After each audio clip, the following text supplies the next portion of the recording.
વડોદરામાં ગંભીરા બ્રિજ પરથી ટેન્કર ઉતારવાની કામગીરી શરૂ કરવામાં આવી છે। વિશ્વકર્મા મરીન ઇમરજન્સી રિસ્પોન્સ સેન્ટરે કામગીરી હાથ ધરી છે। ટ્રકની નીચે કેપ્સ્યુલ બલૂન લગાવવામાં આવ્યું। બ્રિજના છેડેથી એર કમ્પોઝરથી કેપ્સ્યુલ બલૂનમાં હવા ભરવામાં આવશે। બલૂનમાં હવા ભરાતા માથે રહેલું ટેન્કર ઉપરની તરફ આવશે અને ત્યારબાદ ટેન્કરને બહાર ખેંચવામાં આવશે।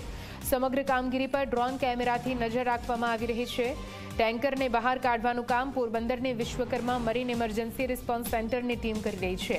ના તો સિંગાપુરથી કોઈ એન્જિનિયર આવ્યા છે, ન તો હોટ એર બલૂનથી ટેન્કરને ઊંચું કરીને નીચે ઉતારવામાં આવશે। વિશ્વકર્મા મરીન ઇમરજન્સી રિસ્પોન્સ સેન્ટરની ટીમ પોતાની સાથે મરીન એર બલૂન સાથે લઈને આવી છે, જેને ટેન્કરની નીચે લગાવીને કામગીરી કરાઈ રહી છે।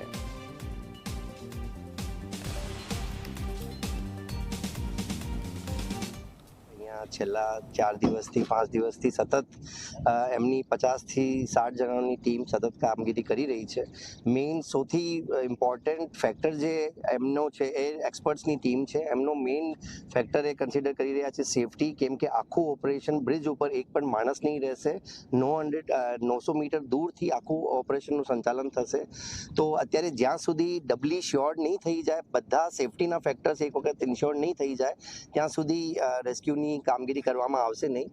ટીમ ઓલરેડી તમામ પહેલું જોઈ રહી છે, કેમકે ડ્યુરિંગ ઓપરેશન કોઈ પણ પ્રકારની કન્ટિન્જન્સી આવતી હોય તો કઈ રીતે એડ્રેસ કરી શકે। તમામ પ્રકારની એન્જિનિયરિંગ જ્યાં સુધી કમ્પ્લીટ કરીને ડબલી ઇન્શ્યોર નહીં કરી લેશે। અને આજે આપ જોઈ રહ્યા છો ઓલરેડી ન્યુમેટિક બેગ્સ વગેરે પણ આવી ગયા છે, પ્લેસ પણ થઈ ગયા છે, સ્ટ્રેન્ડ જેક લાગી ગઈ છે। તો આગામી 2 થી 3 દિવસમાં ટીમ એક વખત એકદમ કમ્પ્લીટ શ્યોર થઈ જાય પછી તાત્કાલિક રેસ્ક્યુની કામગીરી કરવામાં આવશે। ગંભીરા બ્રિજ દુર્ઘટનાને આજે 27મો દિવસ છે અને 27 દિવસથી જે ટેન્કર બ્રિજ પર લટકી રહી છે તેને ઉતારવા માટે અત્યારે જે ઓપરેશન ચાલી રહ્યું છે, પોરબંદરની વિશ્વકર્મા મરીન ઇમરજન્સી રિસ્પોન્સ સેન્ટરની ટીમ દ્વારા કાર્યવાહી થઈ રહી છે।